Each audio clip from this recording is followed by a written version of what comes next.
Hey. Well, it took me a whole day to edit my last video, so hopefully this time around it's not going to take me as long. I need to do a lot of paperwork and study work today.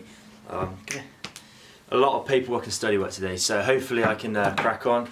Feeling pretty lazy, so the new petrol station down the road from me has put in a new Starbucks. Just a machine coffee, but they literally do all of the Starbucks, even like a chai tea latte and everything. So I'm gonna go and get myself a coffee and a flapjack for breakfast today because I'm in a lazy ass mood.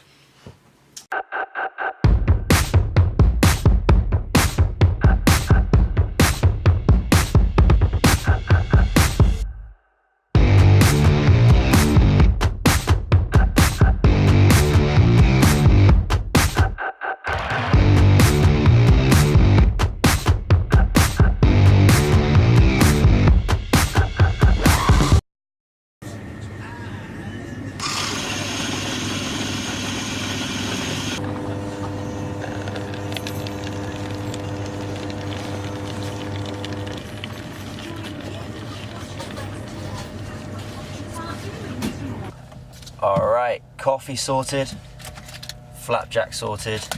I know it's not the best breakfast, but I'm in the lazy ass mood. This is going to get me going to sit at my laptop and do a load of work. I actually think I'm going to be doing work on that laptop all day today. I will try and get down willpower to go weightlifting. I set myself daily targets. I want to achieve something by the end of the day. It doesn't matter how big, how small. It's the only way I can get things done. I've set myself a big paperwork task today. Let's see if I achieve it. Okay guys, so I'm one of the guys who watches back the videos online for the CrossFit Games Open. Drake is the guy in charge of everything. He's the guy who leads it. There is 13 of us, I believe, that are looking at the Europe and Meridian regional videos. So make sure you get them right. Now I'm going to be doing the CrossFit online judges course. I need this to be able to make sure that it's all ticked off and official so that when we judge the videos online, we are officiating them properly. So it's just to make sure that we're up to date and current. The CrossFit Online Judges course, I believe, is I think is a $10 course. I actually haven't looked for this year.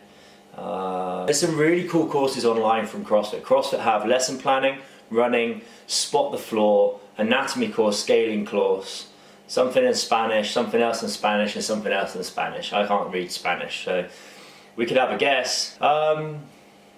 There's no judges course. Well, I'm not going to be doing the judges course until they release the judges course. Nope, no judges courses. I will be going back to my work. Well, that was the end of my procrastination. I actually didn't want to work today, so I thought I'd do my judges course to be proactive. It looks like I have to go back and do some normal work. Damn.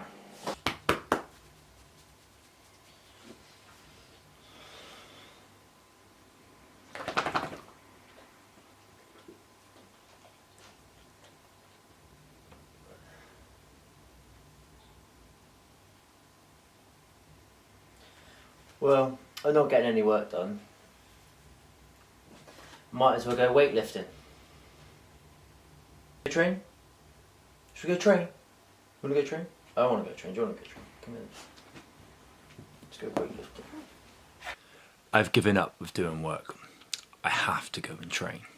Today I'm going to go weightlifting at Pontypool Weightlifting Club.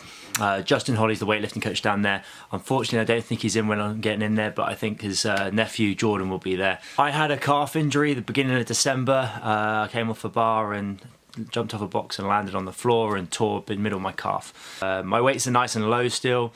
I think I'll be looking at 50-60 kg hang snatches, so very light percentage. If it feels good, I'll build it up. I'd love to be able to get back up to about 70-80%.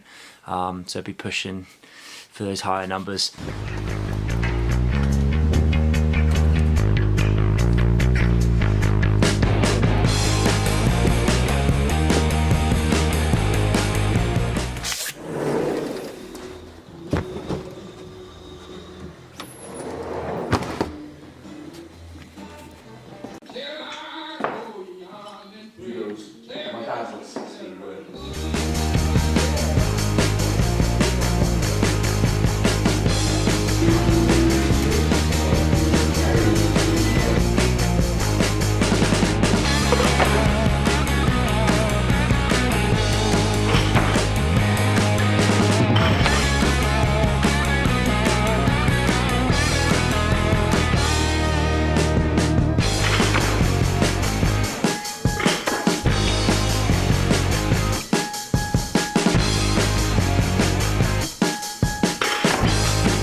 Well, I did ask if the dog wanted to train.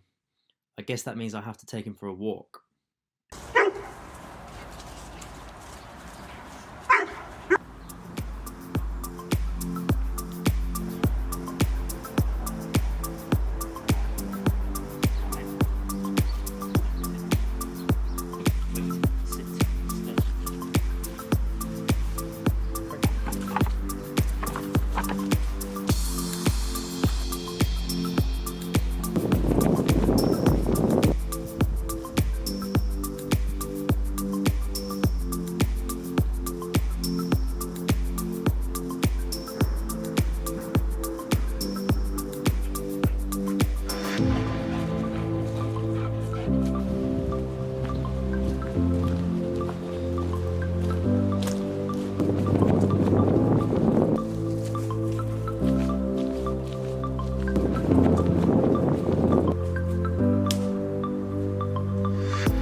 Okay, so that's been my day. I will now share a gymnastics tip with you. This gymnastic tip again is around handstands. I've added a video onto the end so you can kind of see the illustration of what I'm talking about. Scaling handstands. I really like to use wall walks. I really like to use box handstand push-ups or pike handstand push-ups for strength work. If this is in a workout, I may not put this in. Also, when I'm scaling in a workout, I like to use a combination of movements. One thing we speak about heavily on the CrossFit Gymnastics course is the development of strength. And strength could be developed with isometric, eccentric and concentric contractions. Now, if you can implement isometric and eccentric contractions safely during a workout, no overloading of eccentric loading and not putting too much time under tension on isometric contractions so we cause hypertension, we could potentially cause a really good base of development for the athlete so that they could develop up to that handstand push-up. Now what I want you to consider is handstand push-ups in terms of isometric hold, holding a handstand, eccentric loading, the negative of a handstand, and then the concentric movements, a handstand push-up.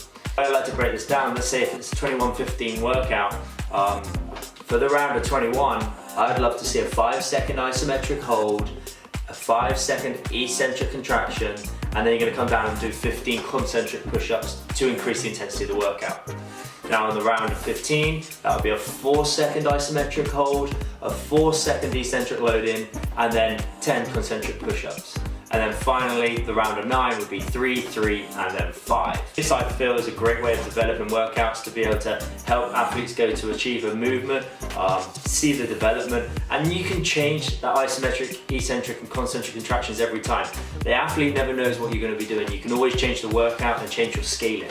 Now, in relation to the box handstand push-up, I like this for the strength development and also to help the athlete understand the awareness of the movement and mechanics that's required. I may not put box handstand push-ups in for the workout for the scale, because very often you see people where they're in the position and they come straight down where their hands are in line with their head. You see a break in body position, you see them go on their knees. loads of different types of braking positions where actually we're not putting them in a safe position, they could be in a compromised position. But the box handstand push-up is very, very good to help the athlete understand the movement mechanics required for when they come against the wall. Now the biggest thing to remember here is the break in the handstand push-up. Now what I mean by the break in the handstand push-up, if I show you from the side, is if this is my handstand, I need to create a break before I start coming down. When I come down into this position, I'm creating a pyramid, a triangle shape between my hands and my head. Now that triangle shape is super important, and what we often see in a handstand push-up is people coming crashing straight down, head, hands in one line. Then they have to break their body position to drive back up into that handstand.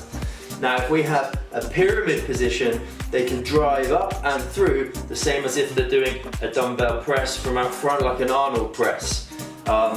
This is going to allow their shoulder to move in adduction as it wants to move, instead of trying to fight through position, breaking at the midline. Keeping the midline strength is the most important thing to us. In this box handstand push-up, you'll see in the video, I made the break very obvious as one movement and then the eccentric lowering as the other movement. See the video, see what I mean, try and practice it, developing the mechanics and strengths in your athletes. Catch you next one.